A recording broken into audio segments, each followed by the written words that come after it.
बॉलीवुड जी मशहूर ऐं ख़ूबसूरत अदाकारा रवीना टंडन 26 अक्टूबर 1974 ईस्वीअ ते जनम वरितो।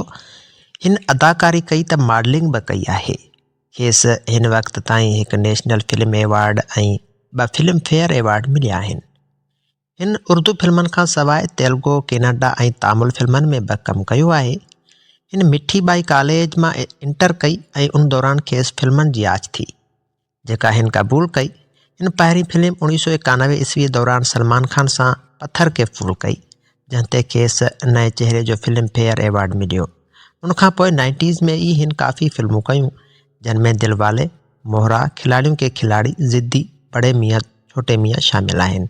उनखां पोइ हिन अक्स, सत्ता, शोल, सिंधिया समेत काफ़ी फिल्मनि में कमु कयो। उन दौरान हिन काफ़ी समाजी कम बि कया। हिन ॿिनि ॿारनि पूजा ऐं छाया खे बि गोद वरितो। उन्हनि जी तालीम ऐं तरबियत कई। हिन फिल्म सप्लाई जे कारोबारी शख़्स ठडानी सां 22 फरवरी 2004 ईस्वी ते शादी कई। संदसि शादी राजस्थानी रस्मनि मुताबिक़ उदयपुर में थी। खेसि 2 ॿारनि जो औलाद आहे।